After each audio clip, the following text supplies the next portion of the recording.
તો કેમ છો વિદ્યાર્થી મિત્રો, હું છું તમારો મિત્ર આકાશ રાવલ. મારી એજ્યુસ્કાય એકેડમી માં હું તમારું સ્વાગત કરું છું.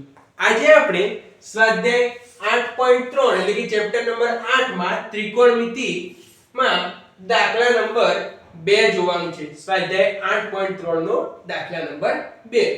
તો હવે જુઓ મિત્રો, તે ભણતા પહેલા હું તમને તેના સૂત્રો વિશે જણાવવા માંગુ છું, જે મેં અગાઉના વિડિયોમાં પણ જણાવેલું છે. તમે તે વિડિયો જોઈ શકો છો અને જ્યાં ઉપયોગ થશે ત્યાં હું તેની સમજણ તમને પાડતો રહીશ.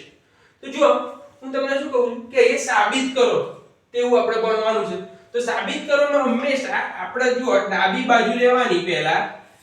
તો ડાબી બાજુ લઈએ તો એ શું છે, tan 48 tan 23 tan 42 tan 67 બરાબર આપણે 1 સાબિત કરવાનું છે. બરાબર 1 સાબિત કરવાનું છે. તો જુઓ મિત્રો, એ તેના માટેનું સ્પેશિયલ મેં અહીંયા સૂત્ર લખેલું છે. બરાબર, એ સૂત્ર અહીંયા જ્યારે ઉપયોગ થશે ત્યારે હું તમને બતાવીશ. તો જુઓ શું કહે છે, tan 48 tan 23 tan 42 tan 67 બધા એકબીજા જોડે ગુણાકારમાં છે. બરોબર, તો આપણે એક વસ્તુ વિચારીએ કે ભાઈ tan 42 છે અને tan 48. તો જો આ બંનેનો સરવાળો તમે કરો તો 48 તમે 50 ને ઉપર 40 કરો એટલે 90 થાય. બરોબર ને? એટલે મેં તમને શું કીધું હતું કે ભાઈ કાટકોણ ત્રિકોણ એ બે જે લઘુકોણો ધરાવે છે શું હોય, કોટિકોણની જોડ હોય. બરોબર ને? આવી રીતે કાટકોણ ત્રિકોણ હોય એમાં એક કાટખૂણો હોય. આ જે બે લઘુકોણો હોય ને શું હોય, કોટિકોણની જોડ હોય. તો એ મુજબ આપણે સૂત્ર બનાવીએ મિત્રો. તો ગમે તે એકને ફિક્સ રાખવાનું અને એકને શું કરવાનું, ચેન્જ કરવાનું. તો ચલો આપણે tan 48 ને ફિક્સ કરી દઈએ. બરોબર, અને tan 42 ને આપણે ચેન્જ કરીશું. એ જ રીતે એ 67 અને 23, 67 ને 3 કેટલા થઈ જશે, 70, 70 ને ઉપર 20 એટલે કે 90 થવાના. 67 ને 23 90. એટલે જો અહીંયા પણ કોટિકોણની જોડ બનશે. બે લઘુકોણો છે, કોટિકોણની જોડ બનાવવા છે. તો તેમાં પણ તમારે શું કરવાનું, એકને ફિક્સ રાખવાનું, બીજાને ચેન્જ કરવાનું. તો ચલો અહીંયા ચેન્જ કોને કરવાનું રહેશે, 90 θ કરવાનું રહેશે. બરોબર, તો કોને કરવાનું રહેશે, tan 42 અને tan 67. તો ચલો અહીંયા tan 48 અને tan 23 ગુણાકારમાં એમના એમ રહેશે. હવે જુઓ એ tan 42 એટલે મિત્રો તમે જોવા જાવ તો શું કહેવાય, તો tan 90 - 42 ઇન્ટુ શું થશે, tan 90 - 67. બરોબર, જુઓ શું કર્યું, 90 - 42 કર્યું, 90 - 67. આ બંનેને આપણે ચેન્જ કરવાના છે. બરોબર, આ જે બંને રહેલા છે તેને આપણે ચેન્જ કરવાના છે. તો ચેન્જ કરીએ તો જો એ આવું થશે, tan 48 ઇન્ટુ tan 23 એમનું એમ રહેવાનું અને tan 90 - 42 કરીએ મિત્રો, 90 - 42. તો જુઓ એ કેટલો જવાબ આવશે, 48 અને 90 - θ થશે. તો 90 - θ, tan 90 - θ. તો tan 90 - θ કરો તો તે cot બની જાય છે. બરોબર, તો cot બની જાય તો જો એ શું થઈ જશે, cot 48 ડિગ્રી. બરોબર, એ જ રીતે tan 90 - θ કર્યા તો tan 90 - 67 કરું તો જવાબ આવશે મારો 23. અને આગળ 90 - θ થવાથી tan નું શું થઈ જશે, cot માં પરિવર્તન થઈ જશે.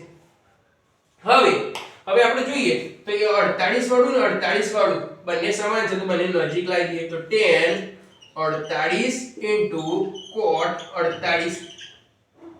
પછી વધ્યું શું, tan 23. તો જો અહીં લખું છું tan 23 ઇન્ટુ cot 23, જે નજીક ઓટોમેટિક આવી ગયું. ચલો હવે મિત્રો આપણે જોઈએ તો tan 48 into cot 48, tan 23 into cot 23. મેં તમને એક વસ્તુ કીધી છે કે tan a into cot a બરાબર 1 થાય. એટલે કે જો a નું અને a નું મૂલ્ય સરખું હોય અને tan અને cot બે વિધેયો ગુણાકારમાં હોય તો એનું મૂલ્ય કેટલું થાય, 1. તો કેવી રીતે થાય સાહેબ, કોને કેમ ને? તો જુઓ એ શું થશે, કેમ કે cot θ નું સૂત્ર શું થાય, તો cot θ નું સૂત્ર એ છે cot a બરાબર 1/tan a. બરોબર, cot નું સૂત્ર શું થાય, 1/tan a. તો જો હું આની અંદર cot ની જગ્યાએ 1/tan a લખું તો જો આ tan a એમનું એમ લખ્યું એ કોટની જગ્યાએ 1/10 a લખ્યું તો 10 એ ઉપર છે 10 એ નીચે છે ઉપર નીચેનું શું થઈ ગયું ભાગાકાર અને 10 * 1 એટલે કે જો શું થઈ ગયું 1 આવ્યો જવાબમાં આવ્યો ઉપર નીચે 10 ઉડી ગયા તો સરખા વિધેય ઉડી જાય તો 10/10 એટલે શું થઈ ગયું 1 તો સેમ ટુ સેમ અહીંયા થવાનું મિત્રો તો જો આવી રીતે કહેવાય 10/48 આ સૂત્રથી ડાયરેક્ટ જોવું હોય તો બી બેસ્ટ તો એ તમારો જવાબ 1 આવશે અહીંયાથી તમે જોશો તો 10/48 cot 48 એટલે શું કહેવાય તો 1/10/48 થવાનું ઇન્ટુ 10 23 ઇન્ટુ cot 23 એટલે 1/, શું કહેવાશે 10 23 તો જો 10 23 ઉડી ગયા 10/48 ઉડી ગયા તો તમારો જવાબ આવશે મિત્રો અહીંયા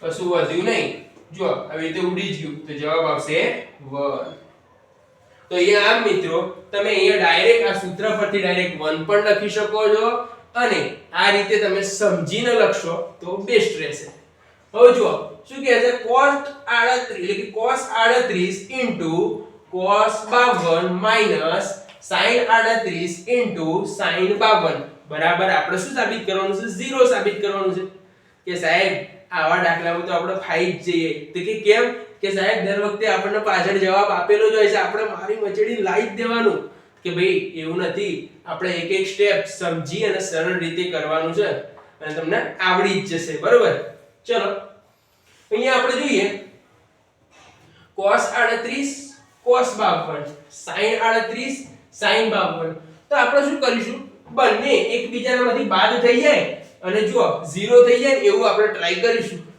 તો કાં તો આને એમને એમ અચળ રાખવું પડે કાં તો આને અચળ રાખવું પડે તો આપણે શું કરીએ આ cos વાળા જે પદો છે તેને અચળ રાખીશું તો જુઓ શું થઈ ગયું અહીંયા તમે જુઓ ડાબી બાજુ બરાબર શું થઈ ગયું જમણી બાજુ થઈ ગયું એ જ રીતે અહીંયા જો આપણે શું કરીએ સૌથી પહેલા ડાબી બાજુ લઈએ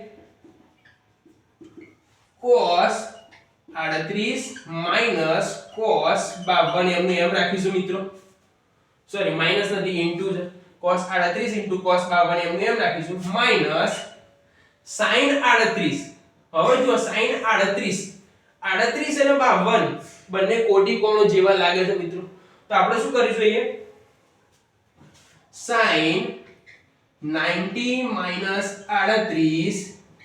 38 same to same sin 52 ની જગ્યાએ શું કર્યું 90 52 આવવાના મિત્રો તો જુઓ એ કર્યું હવે આપણે શું કરીશું તો સોરી તો જો અહીંયા આપણે શું કરીશું cos 38 cos 52 minus sin 90 38 કરીએ તો આપણને જવાબ મળશે 52 પરંતુ 90 ડિગ્રી માઈનસ થીટા કર્યું તો એ વિધેય ચેન્જ થઈ જશે એટલે શું થઈ જશે cos 52 હવે શું કરીશું મિત્રો આપણે જુઓ sin 90 52 તો તમારો જવાબ 90 52 કરો તો 38 જવાબ મળશે અને 90 માઈનસ થીટા કર્યા એટલે જો અહીંયા આ સૂત્ર મુજબ 90 માઈનસ થીટા કરો તો શું જવાબ મળશે cos તો cos 38 તો cos 52 અને cos 38 સેમ ટુ સેમ પદ થયું cos 38 અને cos 52 સેમ ટુ સેમ બંને પદો થયા એકબીજામાંથી બાદ થઈ જાય એટલે એ તમારો જવાબ મળી જાય 0 બરોબર તો આમ મિત્રો અહીંયા તમારી જો ડાબી બાજુ બરાબર જે જમણી બાજુ જે મળવી જોઈએ તે મળી જાય છે